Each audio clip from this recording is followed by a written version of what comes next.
Good morning, everybody, and welcome to today's webinar. I'm just doing a quick sound check, hoping everybody can hear me okay.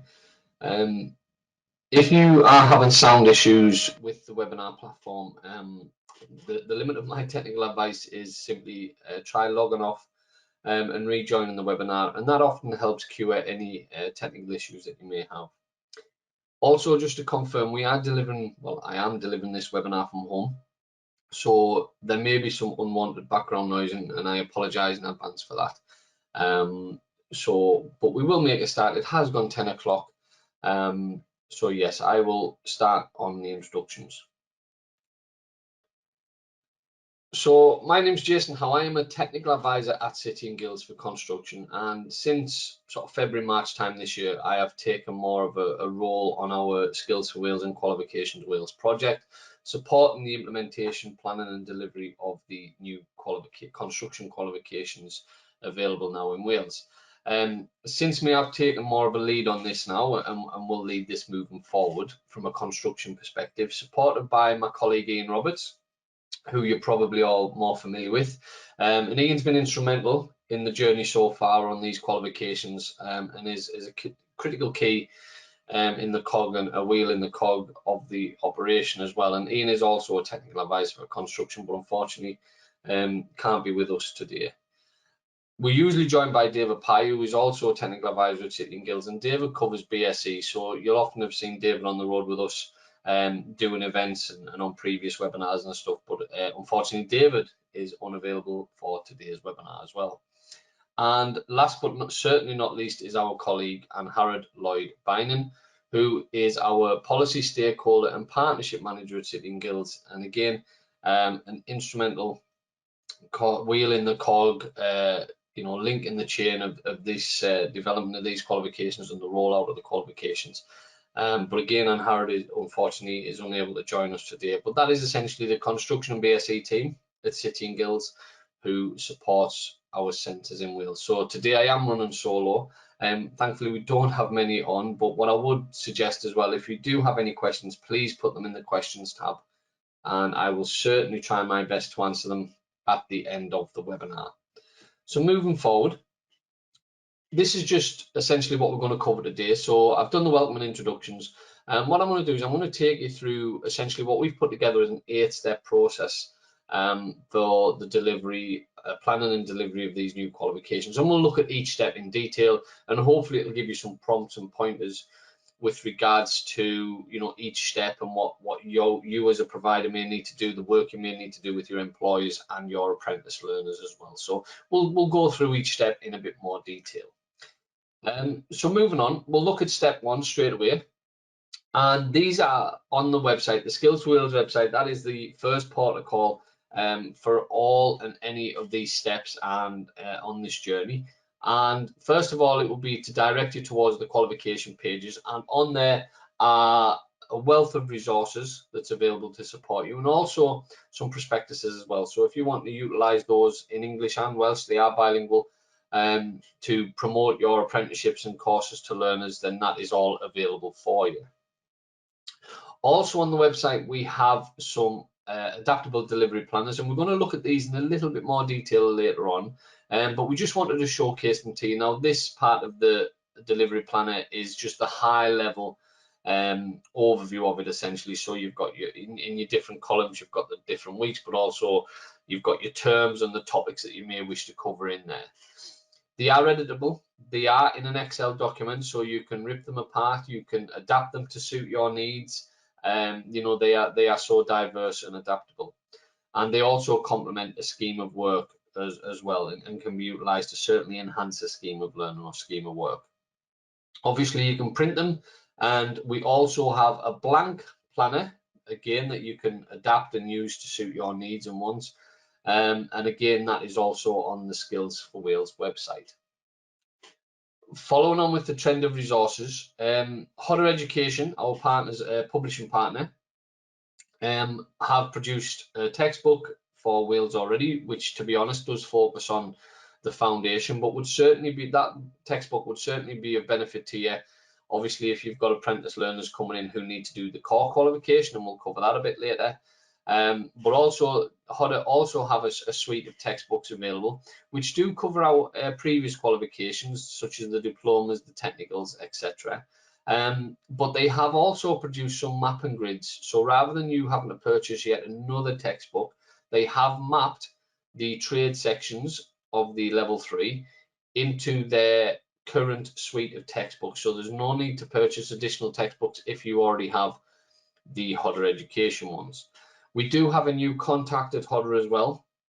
So previously it was Tom Stotter, Thomas, since he will be leaving Hodder shortly. So we have got a new contact who can support you with all of your Hodder education needs. And that contact is now Gemma Simpson, and her email address is on screen. With just finishing off on resources, again, we just wanted to highlight and showcase that the resources that are on the Skills for Wales website. So under each qualification page for the trade that you represent, there is an assessment pack, a qualification handbook, and the employee confirmation guide. And we will touch on these a little bit through the next few slides. But key ones on there obviously is the three that I've mentioned. The qualification handbook, that will be a starting point, because that has the content of the qualification and what needs to be covered. But then also you may want to have a look at the assessment pack and include some key dates and topics from that in your delivery planners, and then essentially the employer confirmation guide. So, you know, all of those resources are on the website. Moving on to step 2. Now, these are the delivery planners again, but we just wanted to showcase them in a little bit more detail. So on the bottom of the Excel spreadsheet, we have the different tabs.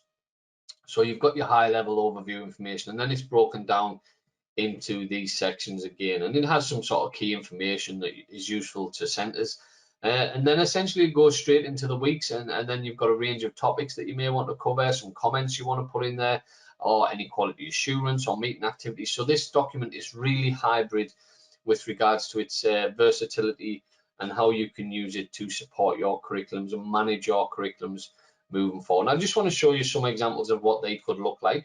So this one essentially has the induction covered, it has some health and safety covered in there, some basic cutting techniques, woodworking joints. Obviously this is reflecting carpentry and joinery, probably for a new entrant learner. So you could do a number of these. Obviously, if you had learners that were coming in who had previously done the foundation, the starting point for those learners would probably be that they don't need to do basic joints and basic cutting. You would expect that they already have those skills. But also included on this is the weeks where you may want to look to introduce some formative assessment. And because essentially there are no unitized formal formative assessments in this qualification, you can now bespoke your own formative assessments against what you are delivering and the tasks you get learners to do, to just monitor the learner's progress. And then also on this document, we've got some key comments, you know, the college induction, centre tour, induction packs, those type of things,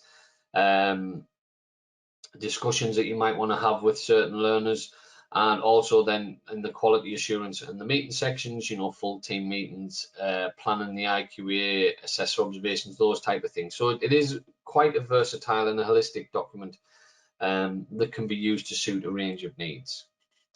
Another example of that is this one.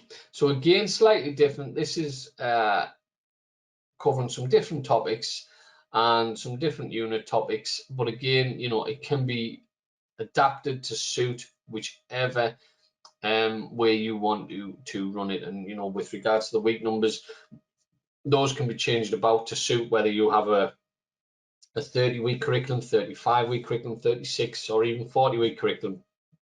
So the week numbers are also adaptable, but again, it is an adaptable document that you can use to suit your needs, and very, very useful when sort of setting out your high-level plan. And you can use it as a live document, so you obviously can keep adding things into it as the year progresses, and then hopefully when it comes to this time next year, obviously it'll all be set for you. That's sort of, we covered step 1 and step 2. So that's mainly looking at the essential high-level planning and putting some content in there. Now we're going to look at the assessments. Pardon me. So if excuse me, if a learner has not previously done the foundation, so they're a new entry learner on the apprenticeship, they will be expected to do the core qualification. They will only ever be exempt from the core qualification on 2 or 3 occasions. If they've previously done the foundation, they will be exempt from the core qualification. And if they've previously done a level 2 apprenticeship, they're exempt from the core qualification. Or if they've done a level 2 diploma, they are exempt from the core qualification. Okay. But if they haven't done one of those and they're a new entry learner, new entry apprentice, then they will do the core. And the assessments contained on the core are, you have your on-screen assessment, which is externally set and marked by us at City and Guilds. Then you have the internal practical project that you do as part of the core. Now, we externally set that. Your classroom tutors or assessors would internally mark it. And then we would cover that through our external verification or external quality assurance. There's also a guided discussion. Now, although it is externally set, it is in essence externally set because we set the sort of the parameters of the discussion, but the details within the discussion are set and created by yourselves. You internally mark it also, and then it goes through our external quality assurance. With regards to sequencing, it is imperative that learners do complete the practical project prior to the guided discussion, otherwise they wouldn't be able to do it, because obviously the guided discussion is built around content from the practical project. So, you know, it is imperative that they do sequence it in that manner. So that's the assessments for the core. Assessments for level 3 follow a similar format. So there's on-screen assessments. There's actually 2 for the level 3 now, and test 1 and test 2. And these are externally set and externally marked by us at City and Guilds. Then you have the practical project. Now, this is done in the workplace, not in the college setting. That is internally set. So you guys internally set it and internally mark it. But we externally verify it. And all the information on the practical project can be found in the assessment pack that is on the Skills for Wales website. Then the very final assessment that the learner will do is the professional discussion. Now, that's externally set, externally marked, it's also externally delivered. So we will deliver that professional discussion, and it will be a trade competent external assessor that will conduct that professional discussion, and then that will go through our own external verification or external quality assurance. All the grades that you award on both the core and on the practical project are only provisional grades.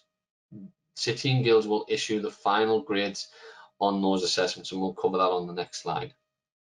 Before the learner does the professional discussion, though, they must complete the practical project, and they must have fully complete the employer confirmation and had that signed off. So both of those components must be complete prior to the learner and the apprentice doing the professional discussion. With regards to the employer confirmation, this is essentially a guide, and it's a log, if you like, which monitors the learner's progress against the proficiency that they're developing against the occupational competency statements that have been set by industry. And we need to ensure that learners are consistently working at or above those industry requirements. All the mandatory section of the employer confirmation guide must be complete. And as I've mentioned previously, it has to be complete prior to professional discussion. And the purpose of the employer confirmation, because it doesn't essentially form part of the qualification, it does align with it because it has to be complete before the professional discussion. It's not essentially linked to the qualification, but its main and key purpose is that it supports the learner in applying for and attaining their relevant competency card. With regards to how the qualification is graded overall, it is a pass, merit or distinction. And again, there will only ever be provisional grades for the practical project. These will undergo internal and external quality assurance or verification. And again, we will issue the final grading on that and the final grading on the professional discussion also. If a learner is unfortunate and fails one of the components, they are entitled to resit. And in fairness, as long as the learners had, appropriate feedback and support in order for them to retake the assessment again, then, it needs to be done in an appropriate time frame. And all of the guidance on any resits can be found in the assessment pack, which is on the Skills for Wales website. keeping on the theme of step 3 and with regards to the assessments, we just want to provide you with some scenarios now. So I've got 3 scenarios. So learner A is a direct entrant. So how many and what assessments will they cover? So essentially this learner, new entrant learner, obviously will have to do the core and the level 3. So in total, they will complete 3 externally set and externally marked multi-choice tests, 1 for the core, 2 for the level 3, test 1 and test 2. They'll complete 1 externally set but internally marked project on the core, and they'll sit 1 internally marked guided discussion on the core. For the level 3, they will obviously complete the 1 employer set but internally assessed project, covering obviously their chosen trade, and 1 externally marked and set professional discussion, and both of those will be for the level 3. So that just outlines all of the key assessments that the learner will undertake if they're a direct entry learner doing the apprenticeship covering the core and the level 3. Scenario B changes it up a bit. So this scenario is where a learner's done the foundation qualification. So they may have joined you last September, done the foundation qualification, and then progressed on to their level 3. So ultimately they are exempt from the core qualification and all core qualification assessments. So this learner will essentially just be working towards the level 3, and they will do 2 externally set and marked multi-choice tests, test 1 and test 2. They will do 1 employer set internally assessed project in their chosen trade, and they will do 1 externally marked and set professional discussion. So that is scenario B if a learner has done the foundation qualification. Scenario C now covers if a learner has done the foundation and progression qualification. Now this one's unlikely obviously because the foundation and progression were only launched last September, so you know it's pretty much impossible that a learner's already done both, but we just wanted to give this scenario anyway, because hopefully this time next year you will have learners that have done the foundation and progression and will be moving on to an apprenticeship. So this time next year, if you've got learners that have done the foundation and progression, what will they do when they move to their apprenticeship? Essentially they will do 1 externally set, externally marked multi-choice test, which is test 2. Because by completing the progression, they are exempt from test 1 of the level 3 qualification. And our system will automatically identify that. Then you have 1 employee set internally assessed project covering their chosen trade and 1 externally marked professional discussion. So obviously by completing the foundation, they're exempt from the core and their assessments. And by completing the progression, they are exempt from test 1 as part of the level 3 assessments. So hopefully that's been helpful, and that's covered the assessment rules and methods in step 3. We're now going to move on to step 4, which will start and look at some roles and responsibilities. I'm not going to go through each one of these individually, but we've got these for the learner, their employer, and the provider, and we just wanted to pick out some key areas that you can share these with the learners and with the employer. So you know, completing all level 3 assessments in line with requirements. Attending the training sessions, demonstrating occupational proficiency and competency. These are all the roles and responsibility of the learner, but they're not exhaustive. You may want to add more when you are recruiting your learners and working with your employers. So those are the learner ones. We're now going to move it on to the employer ones. And again, I'm not going to go through these, but they're there just as a prompt really. And again, you can add to these, you can take stuff out if you don't feel it's necessary. But we've just put up there some key roles and responsibilities that we feel that the employers should be working within, working with and support the apprentice throughout their apprenticeship, provide opportunities for the apprentice to carry out tasks, support the apprentice in gathering evidence, support the apprentice in compiling that documented evidence, and support the apprentice in applying for their relevant industry competency card. So again, those are just some roles and responsibilities that we've highlighted that we feel will be beneficial if you wanted to start sharing that with employers. But again, you may want to add more to them or take some away as you see fit. And finally, with regard to the providers in this step, again, we've just documented a couple of points that we think need consideration, working with the employer to guide and support the apprentice through their journey, attend internal meetings with the employer to identify a range of activities, you know, ensuring the evidence gathered by their apprentice is appropriate, sufficient, etc., and support the employer and apprentice in compiling the documented evidence and referencing that to the occupational competency statement. So again, just some prompts and some guides with regards to the roles and responsibilities of the provider, their employer, and the learner. So that's step 4. We're halfway there. We're going to move on to step 5. And one thing that never fails to come up is internal quality assurance. And it is imperative that this is given the respect it needs, because it is important, especially when you are delivering new qualifications. But it may be slightly different in how you've done it previously, because there's no unitized assessments anymore. So the content of your internal quality assurance might change slightly, but essentially it won't. You may just need to adapt some of your practices. And with what we've done there, we've just highlighted some bullet points for consideration, really. The rationale around sampling percentages. We don't set sampling percentages. As IQAs, you would make that judgment. IQAs would need to take into account planning for assessments and your sampling activities or observations you may want to put in place, some training needs of your assessors and supporting the assessors, standardization activities, having team meetings and group meetings, etc. Reviewing some feedback, sharing good practices is always key, and obviously the documentation you use as well, looking at your sampling plans, your reports, and your observation documents. So those are just some prompts with regards to IQA activity. We've actually set a little IQA self-reflection task that you can do. So we've just highlighted some of the key things with regards to IQA and where they fall within the process. And you can take this away, you can have a look at it, you can score yourselves and see what areas of development that you may already do, or where you've got some good practices that can be shared with other sections.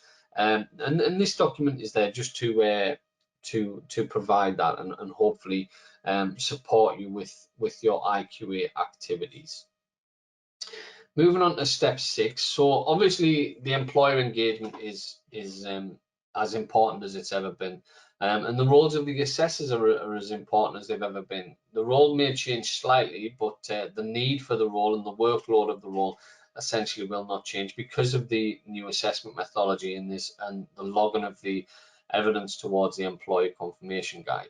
But with these new qualifications, the employers do have a new enhanced role. That doesn't mean that they've got more work to do, and certainly probably have a little bit more responsibility, but the employer is there to confirm that the learner is making good progress and consistently working professionally at a decent level, and that all of the industry standards have been met.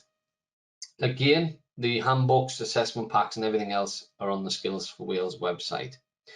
With regards to the documented evidence, this is laid out in the employee confirmation guide, and we've sort of give some points on what that could entail. So approximately or typically 15 pieces of evidence. Now those could be by way of a diary or videos, photographs, site evidence, that type of thing. But it is typically 15 pieces of evidence. That is simply a guide. It's not set in stone. And it ultimately comes down to the quality of the evidence. If you've got good, solid, holistic evidence, then you may need fewer pieces. But if you've got weak evidence, then obviously you may need more. All of the evidence should be mapped against the occupational competency statements.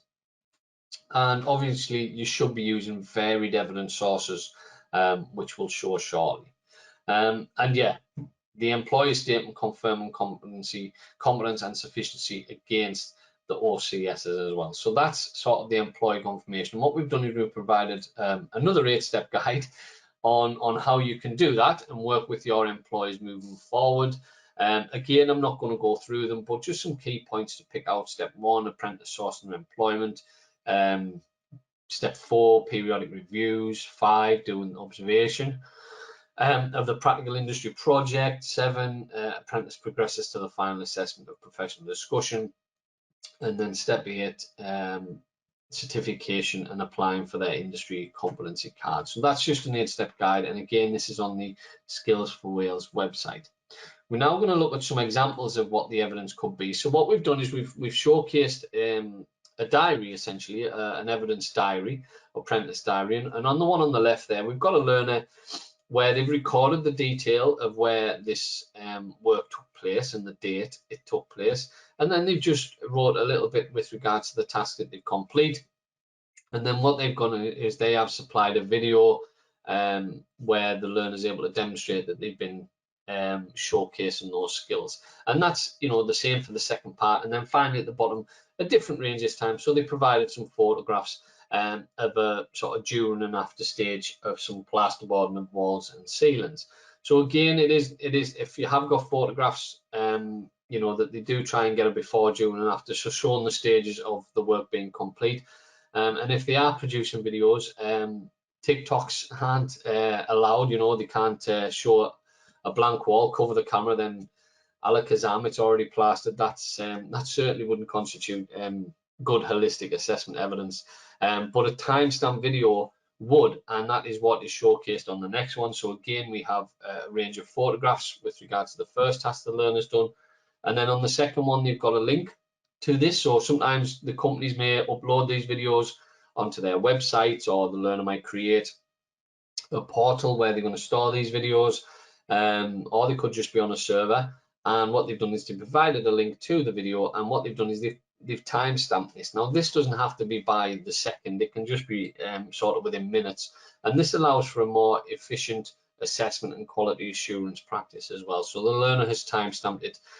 And it can be sort of a video that's chopped down, so it can be multiple videos put together. You don't expect a video to be 60 minutes long of a learner plastering a wall. You know, it could be timestamp videos and snapshots of that. So hopefully that's been useful for you.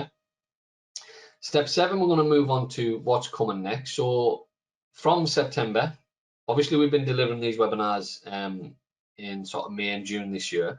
But come September, we will be back on the road. We have been on the road as well quite recently. We were in Cardiff last week working with centres, and we will start that again come September.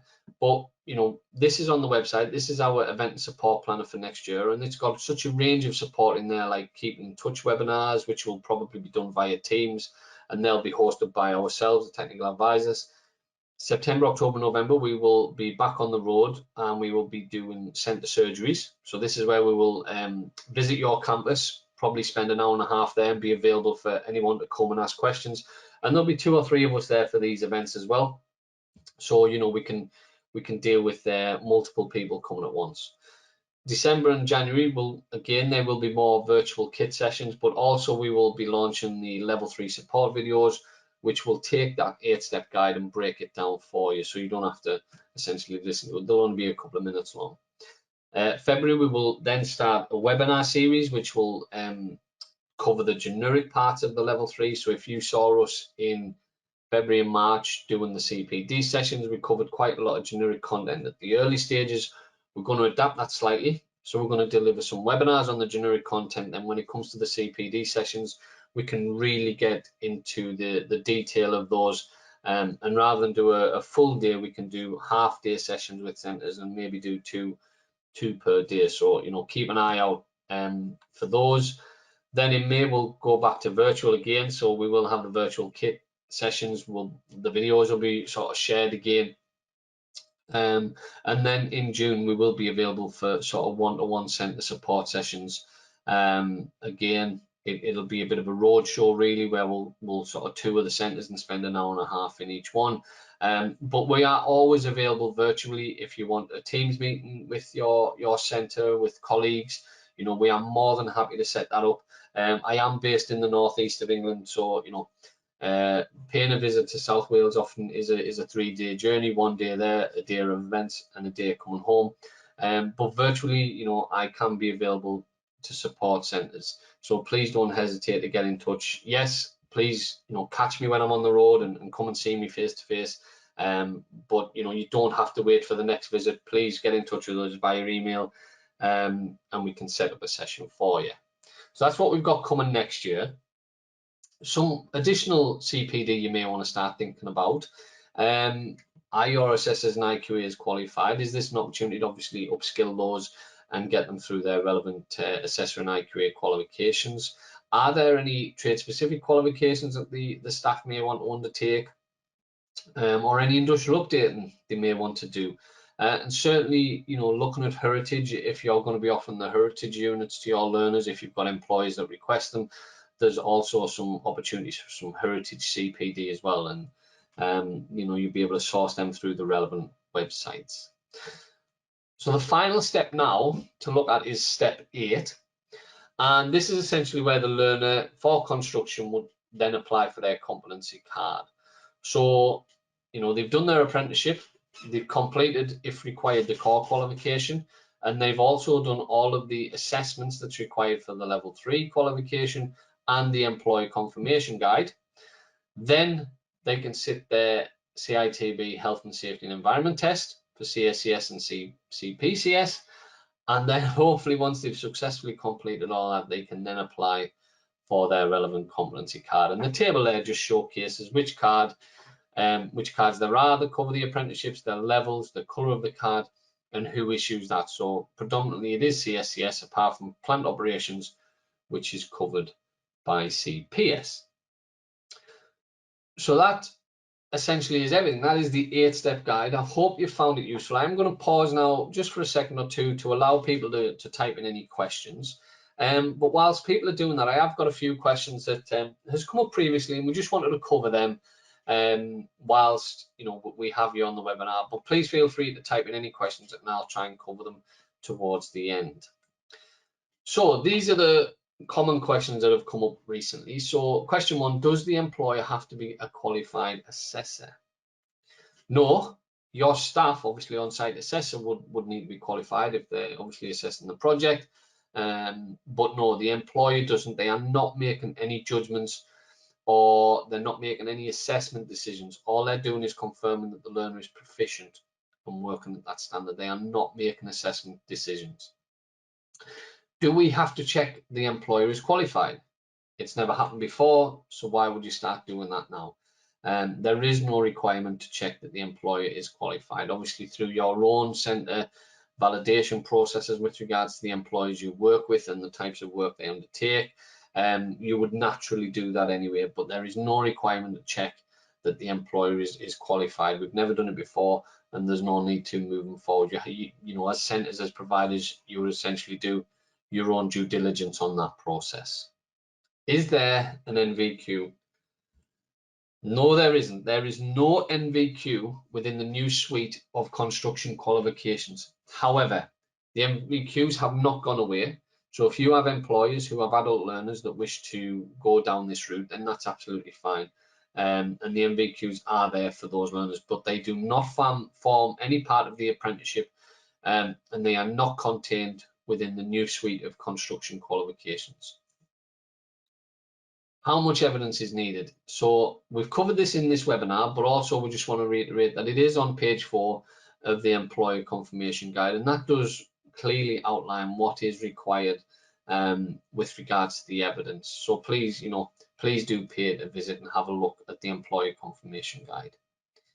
Is the employer sign-off part of the qualification? I covered this in the webinar as well. No, it's not. Although it's aligned in that it has to be complete prior to the final assessment, it does not form part of the qualification. But the learner cannot successfully do the assessment unless they've done the employee confirmation guide, and they can't apply for their competency card unless that's complete anyway. So it is imperative that it is complete by the learner, the employer, and yourselves as the provider. Is the evidence IQA'd? In short, yes. You would work in collaboration with the employer, and the IQA will check that there's sufficient evidence to start with. They're not doing any second assessment.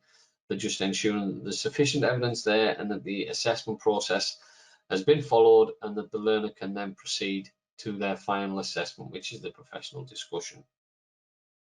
When can evidence gathering commence? So ideally, the learner should be consistently working at the criteria set out in the occupational competency statements.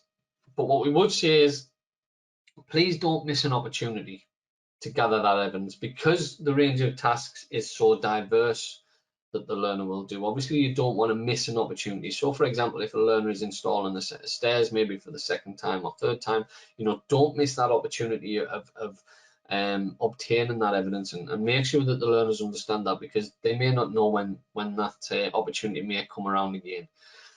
So although the evidence compiling should only start once the employer is satisfied that the apprentice is consistently working at or above the criteria, what we would emphasize as well is please do not miss an opportunity to gather that evidence. Now that is covered everything from the webinar today. I am now going to just check the questions tab to see if there's any questions coming on. There is one question: is everything expected to be high risk for internal delivery and assessment?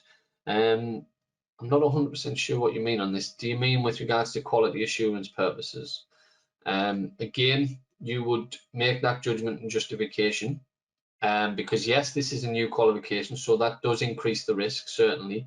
If you've got experienced staff who may have adapted to this well, done some of the relevant CPD, etc., you know, that may help reduce the risk.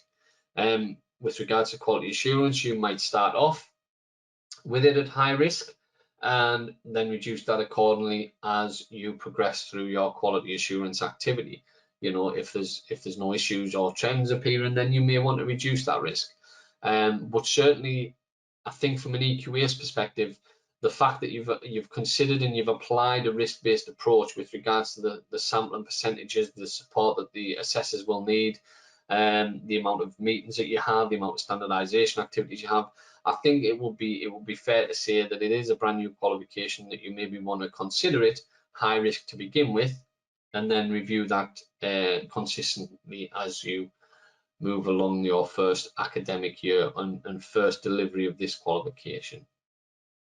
I hope that covers that. If I haven't, please type in the chat, in the question tab again. Hopefully that does cover it for you. I think it is important that we make sure that the assessors and IQAs have got adequate support with this process as well, because this is a new qualification.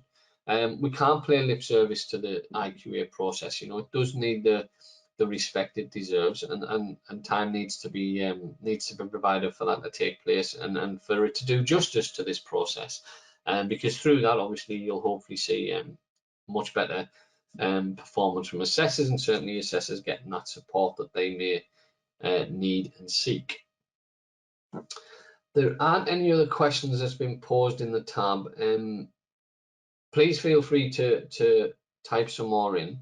I am going to share with you an email address now and say, Diolch, and thank you for attending today. I do appreciate time is of the essence, especially at this time of year in June, and I do thank you very much for attending. If you do have any questions, please, you know, feel free to get in touch with us. Visit the Skills for Wales website, or you can email us skillsforwales.customer@cityandguilds.com, and we will certainly do our very best to support you and respond to you in the best manner. Thank you once again. Diolch. I hope you have a great restful summer and enjoy the lovely weather we're having at the minute. Long may it continue. And I wish you the very best of luck in the preparation and delivery of these qualifications. We are here to support you. Please don't be a stranger. Please reach out to us whenever you need to. And yes, the very best of luck. Thank you once again for attending, and we will see you shortly. Thank you.